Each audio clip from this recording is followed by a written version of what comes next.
Livro Boa Nova, obra psicografada por Francisco Cândido Xavier pelo espírito Humberto de Campos. Capítulo 20. Maria de Magdala. Maria de Magdala ouvira as pregações do Evangelho do Reino, não longe da vila principesca, onde vivia entregue a prazeres, em companhia de patrícios romanos, e tomara-se de admiração profunda pelo Messias. Que novo amor era aquele apregoado aos pescadores singelos por lábios tão divinos? Até ali caminhara ela sobre as rosas rubras do desejo, embriagando-se com o vinho de condenáveis alegrias. No entanto, seu coração estava sequioso e em desalento. Jovem e formosa, emancipara-se dos preconceitos férreos de sua raça, sua beleza lhe escravizara aos caprichos de mulher os mais ardentes admiradores. Mas seu espírito tinha fome de amor. O profeta Nazareno havia plantado em sua alma novos pensamentos. Depois que lhe ouvira a palavra, observou que as facilidades da vida lhe traziam agora um tédio mortal ao espírito sensível. As músicas voluptuosas não encontravam eco em seu íntimo. Os enfeites romanos de sua habitação se tornaram áridos e tristes. Maria chorou longamente, embora não compreendesse ainda o que preleitava o profeta desconhecido. Entretanto, seu convite amoroso parecia ressoar-lhe nas fibras mais sensíveis de mulher. Jesus chamava os homens para uma vida nova. Decorrida uma noite de grandes meditações e antes do famoso banquete em Naim, onde ela ungiria publicamente os pés de Jesus com os bálsamos perfumados de seu afeto, notou-se que uma barca tranquila conduzia a pecadora a Cafarnaum. Dispusera-se a procurar o Messias após muitas hesitações. Como a receberia o Senhor na residência de Simão? Seus conterrâneos nunca lhe haviam perdoado o abandono do lar e a vida de aventuras. Para todos, era ela a mulher perdida que teria de encontrar a lapidação na praça pública. Sua consciência, porém, lhe pedia que fosse. Jesus tratava a multidão com especial carinho. Jamais lhe observara qualquer expressão de desprezo para com as numerosas mulheres de vida equívoca que o cercavam. Além disso, sentia-se seduzida pela sua generosidade e, se possível, desejaria trabalhar na execução de suas ideias puras e redentoras. Propunha-se a amar como Jesus amava, sentir com os seus sentimentos sublimes e, se necessário, saberia renunciar a tudo. Que lhe valiam as joias, as flores raras, os banquetes suntuosos, se ao fim de tudo isso conservava sua sede de amor? Envolvida por esses pensamentos profundos, Maria de Magdala penetrou o umbral da humilde residência de Simão Pedro, onde Jesus parecia esperá-la. Tal a bondade com que a recebeu num grande sorriso. A recém-chegada sentou-se com indefinível emoção a estrangulhar-lhe o peito. Vencendo, porém, as suas mais fortes impressões, assim falou, em voz súplice, feitas as primeiras saudações: Senhor, ouvi a vossa palavra consoladora e venho ao vosso encontro. Tendes a clarividência do céu e podeis adivinhar como tenho vivido. Sou uma filha do pecado, todos me condenam. Entretanto, mestre, observai como tenho sede do verdadeiro amor. Minha existência, como todos os prazeres, tem sido estéril e amargurada. As primeiras lágrimas lhe borbulharam nos olhos enquanto Jesus a contemplava com bondade infinita. Ela, porém, continuou. Ouvi o vosso amoroso convite ao Evangelho e desejava ser das vossas ovelhas, mas será que Deus me aceitaria? O profeta Nazareno fitou enternecido, sondando as profundezas do seu pensamento, e respondeu bondoso: Maria, levanta os olhos para o céu e regozija-te no caminho, porque escutaste a boa nova do reino, e Deus te abençoa as alegrias. Acaso poderias pensar que alguém no mundo estivesse condenado ao pecado eterno? Onde então o amor de nosso Pai? Nunca viste a primavera dar flores sobre uma casa em ruínas? As ruínas são as criaturas humanas, porém as flores são as esperanças em Deus. Sobre todas as falências e desventuras próprias do homem, as bênçãos paternais de Deus descem e chamam. Sentes hoje esse novo sol a iluminar-te o destino. Caminha agora sob a sua luz, porque o amor cobre a multidão dos pecados. A pecadora de Magdala escutava o mestre, bebendo-lhe as palavras. Homem algum havia falado assim a sua alma incompreendida. Os mais levianos lhe pervertiam as boas inclinações, os aparentemente virtuosos a desprezavam sem piedade, e engolfada em pensamentos confortadores e ouvindo as referências de Jesus ao amor, Maria acentuou levemente. No entanto, Senhor, tenho amado e tenho sede de amor. Sim, redarguiu Jesus, tua sede é real. O mundo viciou todas as fontes de redenção, e é imprescindível compreenda que em suas sendas a virtude tem de marchar por uma porta muito estreita. Geralmente, um homem deseja ser bom como os outros, ou honesto como os demais, olvidando que o caminho onde todos passam é de fácil acesso e de marcha sem edificações. A virtude no mundo foi transformada na porta larga da conveniência própria. Há os que amam, os que lhe pertencem ao ciclo pessoal, os que são sinceros com seus amigos, os que defendem seus familiares, os que adoram os deuses do favor. O que verdadeiramente ama, porém, conhece a renúncia suprema a todos os bens do mundo e vive feliz na sua senda de trabalhos para o difícil acesso às luzes da redenção. O amor sincero não exige satisfações passageiras, que se extinguem no mundo com a primeira ilusão. Trabalha sempre, sem amargura, sem ambição, com os júbilos do sacrifício. Só o amor que renuncia sabe caminhar para a vida suprema.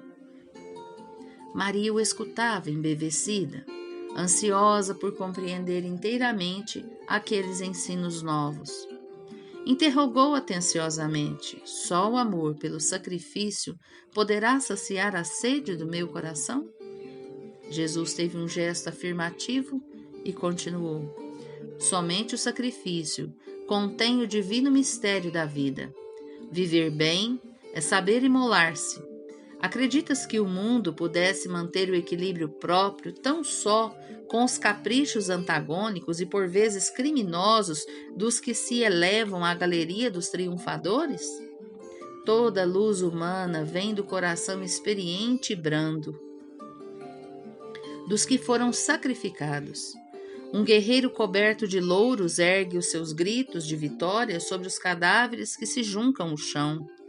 Mas apenas os que tombaram fazem bastante silêncio, para que se ouça no mundo a mensagem de Deus. O primeiro pode fazer a experiência para um dia. Os segundos constroem a estrada definitiva na eternidade. Na tua condição de mulher, já pensaste no que seria o mundo sem as mães exterminadas no silêncio e no sacrifício? Não são elas as cultivadoras do jardim da vida, onde os homens travam a batalha? Muitas vezes o campo enflorescido se cobre de lama e sangue. Entretanto, na sua tarefa silenciosa, os corações maternais não desesperam e reedificam o jardim da vida, imitando a providência divina, que espalha sobre um cemitério os lírios perfumados do seu amor. Maria de Magdala, ouvindo aquelas advertências, começou a chorar, a sentir no íntimo o deserto da mulher sem filhos, e por fim exclamou: desgraçada de mim, Senhor, que não poderei ser mãe. Então, atraindo-a brandamente a si, o mestre acrescentou: e qual das mães será maior aos olhos de Deus? A que se devotou somente aos filhos de sua carne? Ou a que se consagrou pelo Espírito aos filhos de outras mães? Aquela interrogação pareceu despertá-la para meditações mais profundas, e Maria sentiu amparada por uma energia interior diferente, que até então desconhecera. A palavra de Jesus lhe honrava o espírito, convidava a ser mãe de seus irmãos em humanidade, aquinhoando-os com os bens supremos das mais elevadas virtudes da vida. Experimentando uma radiosa felicidade em seu mundo íntimo, contemplou o Messias com os olhos nevoados de lágrimas e no êxtase de sua imensa alegria. Murmurou comovidamente: Senhor, doravante renunciarei a todos os prazeres transitórios do mundo para adquirir o amor celestial que me ensinaste. Acolherei como filhas as minhas irmãs no sofrimento. Procurarei os infortunados para aliviar-lhes as feridas do coração e estarei com os aleijados e leprosos. E nesse instante Simão Pedro passou pelo aposento, demandando o interior, e observou com certa estranheza. A convertida de Magdala lhe sentiu o olhar glacial, quase denotando desprezo, e já receosa de um dia perder a convivência do mestre, perguntou com interesse: Senhor, quando partirdes deste mundo, como ficaremos?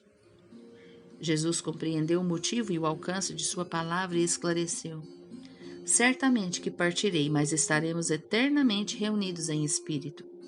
Quanto ao futuro, com o infinito de suas perspectivas, é necessário que cada um tome sua cruz, em busca da porta estreita da redenção, colocando acima de tudo a fidelidade a Deus e, em segundo lugar, a perfeita confiança em si mesmo. Observando que Maria, ainda opressa pelo olhar estranho de Simão Pedro, se preparava para regressar, o mestre lhe sorriu com bondade e disse: Vai, Maria, sacrifica-te e ama sempre. Longo é o caminho, difícil a jornada, estreita é a porta, mas a fé remove os obstáculos. Nada temas, é preciso crer somente.